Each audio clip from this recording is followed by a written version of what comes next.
নে তো 10 টাকা নে। তোদের দিয়ে এখন ছোট থেকে মিথ্যা কথা কয়ে কয়ে ট্রেনিং দিচ্ছে। তুই হয়ে যাবো মিথ্যাবাদী, তুই হবু মিথ্যাবাদী, পরে হবু এক সময় হবু চোর, তারপরে হবু যে খুনি, তারপরে হবু যে টাইগার। হ্যাঁ তুই এলে হবু, তুই ভালো হবু না তো। ভালো হলে পরে তুই যে কোনো একজনের কাছে থাকবি। ভালো হতেই টাকা লাগে বেটা, তোর মতো হতে টাকা লাগে না। এই তো ভুল করছিস তুই।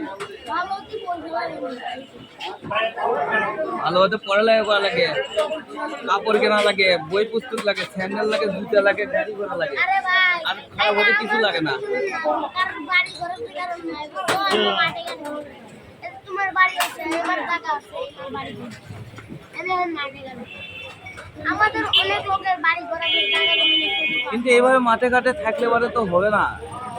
তুই কি সুন্দর, তোর চোখ দুটো ভালো, চেহারা সুন্দর, কত সুন্দর লম্বা চড়া, একটা পাঞ্জাবি পরছিস। তোর যদি এইভাবে পাঞ্জাবি পরে মাদ্রাসায় পড়ালেখা করাই তাহলে তুই ভালো হতে পারবি না। হ্যাঁ এই যে লাইনে আসলো, তোর মাও তোর দিয়ে ব্যবসা করে।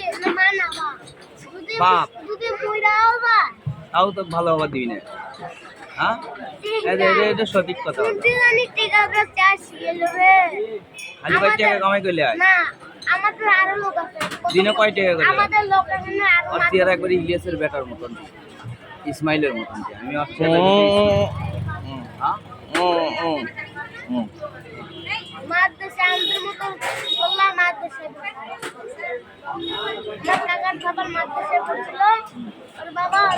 তাহলে তাহলে তাহলে তোকে মনে কর যে মানে স্কুলেও পড়াবে না, তারপরে কোথাও পড়াবে না, কিন্তু তোকে এইভাবে করে দৈনিক মনে কর যে টাকা কামাই করে নেবে তোর কাছ থেকে, তাই না?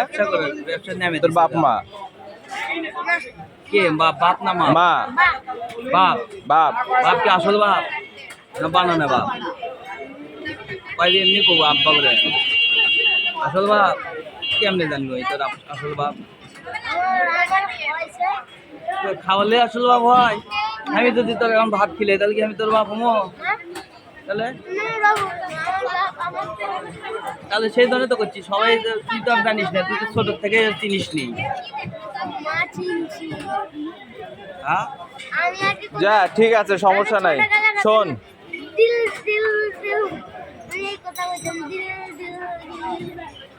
তুই কিছু খাচ্ছু সকাল থেকে? কি খাচ্ছু?